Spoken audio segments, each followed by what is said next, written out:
Hello and welcome back to the Road to Champions League Glory with Bishops Stortford. So, we have come to the end of the season. When you were with us last, we were able to conclude the last few games of the season and we were crowned champions of the Championship, and officially we have gained promotion to the Premier League for the 2022-23 season. So this is going to be a little video just to kind of do a bit of a review of how the season's gone for us as a team, for the players, and just in general to see what's happened since you were last with us, and to see what the other leagues have done as well.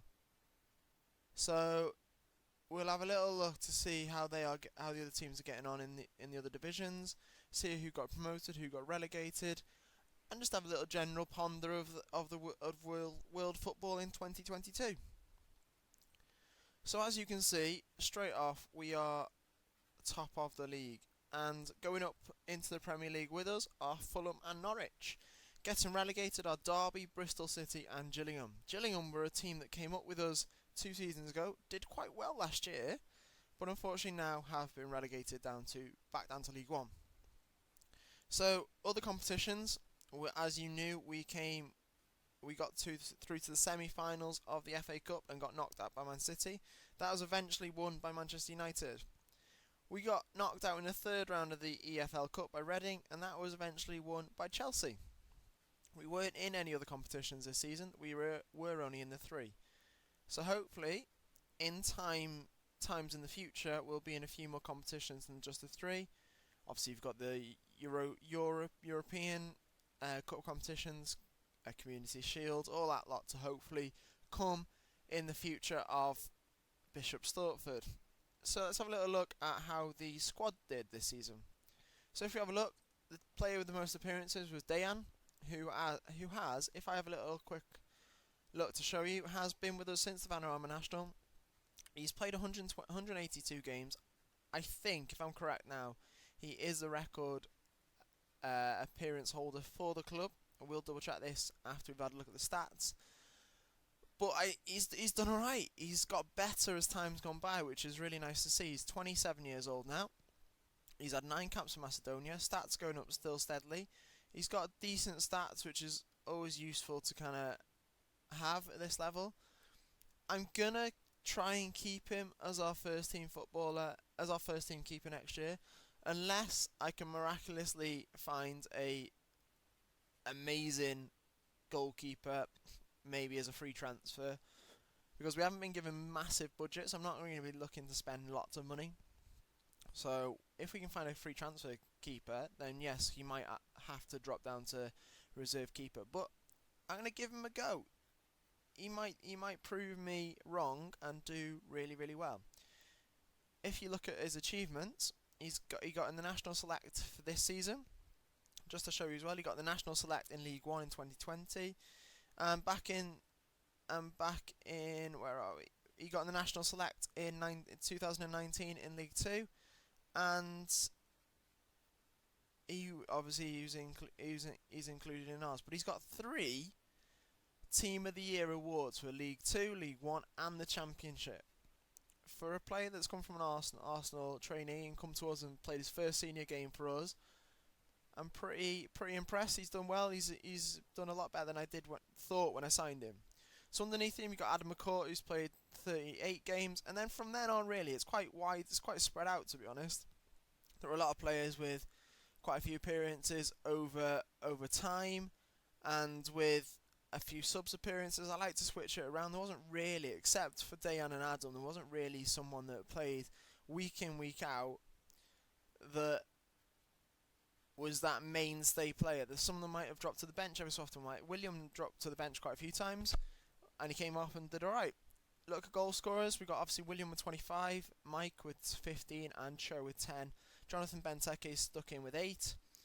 Petra 7 off 14 appearances. That's not bad for a 32-year-old. Gives us that little bit of experience. Don't believe he'll stay with us any further than next season. He'll probably drop down to the under-23s and be one of those players that'll help out the under-23s team, and probably look at selling him on then. Onana, did alright. He's a youngster coming up, so he did alright. 5 goals in 16 appearances, 10 starts, and then you got a few mixed goals between the centre mids and the centre backs really, which is quite good. Obviously Harry Chapman did alright at the beginning of the season, but then he got injured, so he's just come back to fitness. He's just come back from his recovery. So hopefully next season he'll have a bash. He's English, which is also ideal for us for the registration purposes. So look at assists. Obviously William's up there with 10. Then Harry. Considering Harry was out from about January time, he's got 7 assists, which is great. The other rest of them are kind of spread out. Not as many assists as I would like. I would quite like someone to be more in double digits with the assists, but we can kind of cope with that. Look at the average ratings. Obviously Ganelli's up there with a 7.36. Ben Hall, Vincent, the right back, which we'll probably be looking at moving on. He's getting to that age where I'd rather bring in someone a bit younger, someone with a bit more motivation that's going to be able to kind of improve the team as a whole and be with us for the next 2-3 seasons rather than just a 1 season blast in the Prem. Look at yellow cards. Callum Slattery kind of stands out with 16. Adam McCourt 11, and then from then on, not too fussed. Over a period of a big season of 30, 40 appearances, 8 yellow cards is nothing really. Then you look at reds.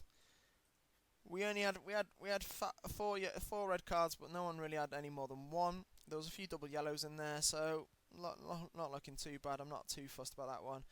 So when we go into the Prem now, value-wise, Jonathan Benteke is our most valuable player, which surprised me slightly. I'm not sure if it'll go up when we get into the Premier League. Now that we've gained promotion from this league, our reputation will go up slightly. And I'm not sure if it'll go up even more when we are actually in that Premier League fixture list and stuff like that. So this might change next year, which would be quite good. But at the moment we have got Jonathan Benteke with 5.75, William with 5.5, and surprisingly Mike Nugget, who's a 4.1 million. So that does surprise me a little bit because his stats they're alright, they're average. He only played 12 games this season, he hasn't really played much for us. But obviously there must be something about him that is giving the indication that the value is going to be that high. So let's have a little look at my little notebook, because this is where I kind of, if anything happens, I might not be able to save like the date or something like that. I put them in my notebook just to kind of show you guys what's going on. So William got the Sky Bet Championship Young Player of the Year. He did it at 2 seasons consecutively, because he obviously won it last year with us as well. We have had a stadium announcement of expansion. So the board have announced that the stadium will be expanded by 7,500 seats. It'll be also included with under-soil heating. It's going to cost 10 million. The board have got a loan for 6.32, additional funding for 4.32. It's going to take 10 months, and while that's happening, we're going to share with Watford at Vicarage Road. This does, surprisingly, put us insecure with our finances.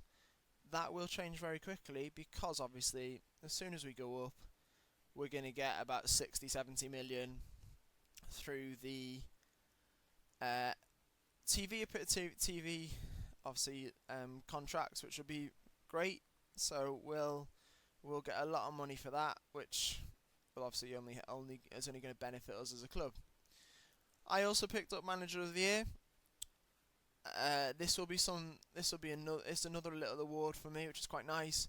I'll show you my stats at the end of this. And also we had a message to say that we are upgrading the training facilities and youth facilities. So that's £1 million to do that. It's going to take 7 months, which isn't too bad.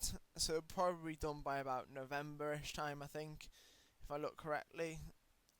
November time. Obviously the stadium's going to be expanded back, so it'll be March time. So obviously halfway through a season, which will be quite interesting to kind of bring in a bit more appearances, a bit more capacity. I mean, Player of the Year was Players of the Year. Dayan and William got into the Sky Bet Select. We've already talked about Dayan, but William's got into there as well, which is good. And the annual youth setup, we are still in a category 4, which is going to cost us 380 grand. It's worth it. so hopefully we'll be able to get a bit more youth recruitment there. When the money comes in, I'll start asking the board for a load of stuff. At the moment, if I ask, they're obviously saying no because our finances aren't great. Because at the moment we're minus 4.5 million. So obviously next season we've got a budget of 6.1 and a wage budget of 462. So got a little bit of leeway to play with, which will be good. So let's have a little look at the club, just in general facilities. So obviously we're going to be sharing with Watford. We're moving back into that contract. We're average for youth, average for junior, below average for youth facilities, below average for training. Corporate is average. Obviously the rest is down to Watford. 21,000. Hopefully we'll be able to get that 21,000, which will be the best thing about it. Obviously then we move back into the Bishops Stortford Stadium, and won't be as big, won't be able to get as much money in, but we'll deal with that when we come to it, really. The next thing we're going to look at is my profile. So just to kind of show you how I'm developing as a manager. Obviously I've got my pro license. I'm a 2-star rated reputation. Only on 1.5k, but contracts are out next year, so hopefully they'll offer me a bit more money now that we're in the Prem. Win percentage of 53. We've played 321 games. We've got a nice little goals for in 543 against 376. Goal difference that equals out to 167. So on our little stats rating, obviously I use the rating of black, then grey, then green, then gold. So at the moment we've only got one green, and that's attacking, which is 12. The rest of them are greys or blacks. Level of discipline's 1, adaptability 6, determination 6, motivation 8, mental 8. Working with youngsters 1, which surprised me really, because realistically I've brought in quite a few youngsters, but I'm not sure if this will go up over time. We'll see, really. We'll see. So another thing we want to look at is the club history. So obviously you can see that our graph goes up, and it's quite nice to see. Dwight Gale is our record goal scorer for a season. I am a little bit tempted in trying to get him in, a little bit, but I don't know if he's going to be good enough. I'm gonna scout him again just in case. He is available on a free transfer if I need to get him. So if we look at records, I tell a lie. Johnny Hurd is our record holder on 188. So Dayan mustn't be very far behind that. Most goals for the club is Greg Pearson. They must be quickly catching him up. Unfortunately, though, we have only had a few. Like Williams, probably not far behind him with league goals. Because if we have a little look how he got on last season to this season, league goals he's on 34, so he's probably another season away from catching up on 45. Youngest player was back in the round robin National South, Kieran Holder. Oldest was Wayne Hennessy, who's now at Leicester. Fastest goal was Onana at 13 seconds. Most goals, Lewis Wilson, who's now retired from football. Callum Harris, most assists in a season. Fraser Siddle, who was also retired and is now a key coach. I will try to get him in, possibly in the next year or so. Joe Garner, oldest goal scorer. Obviously, Kieran Holden, also youngest goal scorer. So that shows to me I haven't really brought in many 17, 18-year-olds in the last few seasons. So I'll be looking at trying to improve that, hopefully. The other thing that I'll also be doing at the end of next season is we'll do a recap of where players are, really. We'll do a massive overhaul of looking at where those players were which were with us in 2016, hopefully after a successful season in the Prem. So let's have a little look at other leagues. So obviously we know what the Championship looks like. We need to kind of have a look at League One. So in this league, obviously you've got Sheffield Wednesday have got promotion with Preston and Portsmouth have come up through the playoffs. Wycombe, Bolton, Chesterfield and Doncaster have gone down. So in League 2, MK Dons were winning it. So it'll be interesting if they did. They did, and they got 104 points, which is very, very good for them. Bradford, Northampton and Bristol Rovers got promotion. Morecambe and Southend got relegated. So down to the Vanarama National, where it is Forest Green and Telford that have come up. Oldham, Accrington missed out. Wrexham are still down there as well. Braintree, Gateshead and Blythe. Blythe seems to be bouncing up and down in the leagues, which isn't good. They've got relegated. In the Vanarama North, you've got Boston and Stockport being promoted, with Oxford, Gloucester and Guiseley getting relegated. Then in the Vanarama South, which I'm a little bit gutted at really, because Staines and Welling got promoted. Whitehawk got to the playoff final, who are our affiliated club. We'll be trying to send some more decent players to them this season to try to help them push from automatic promotion next season. Salisbury, Bognor Regis and Gosport got relegated. So what we're going to do now is just have a little look at the Prem. And Chelsea have won it with quite a big difference really. Man United second, Liverpool third, Arsenal fourth. You got to remember, we beat Liverpool in the FA Cup, so there was hopes for next year. Hull, Brentford and Leeds got relegated. Those are the three clubs that went up last season. If you think as well now, if you look back, look at this now, what we're going to do is have a look at the stages. We're looking to see how many points were made the club safe. So if you go last season, it was 23. This season was obviously 31. 32 season 4, 25, 38, so quite a big amount there, 30. So realistically, going into next season, I'm probably going to be looking at gaining 40 points. As soon as I gain those 40 points, then I can obviously look up. The quicker I get the 40 points, the better, and hopefully we can secure safety with those 40 points. Surviving relegation will be our only aim next season. Cup competitions, if we get a chance to, we'll push into them. But if we get some some fixtures that are more important around those games, where we might be playing teams that we can beat, then we'll obviously concentrate more on the league than the cup. But as we are on about that, we'll have a little look at the Champions League and see who won that. And as you can see, it was AC Milan. So AC Milan have won this season. Man United won last season. Tottenham won twice, 2 years on the trot. Then Man United won it back in 2017-18, and Leverkusen won it before that. So if we look back, I think Tottenham are the first team in a long, long time, if ever, to ever win consecutive Champions Leagues. Oh no, AC Milan did it back in the 88-89 season. But that's quite an achievement. It's quite an achievement. Obviously, you can see the teams that they've played. Tottenham have been in the final 3 years out of the last 6. It's quite good actually, isn't it? Have a little look at Europa League, see how they've done. Dominated again by English clubs. Chelsea, Liverpool, Man City, Man United, PSG and Inter.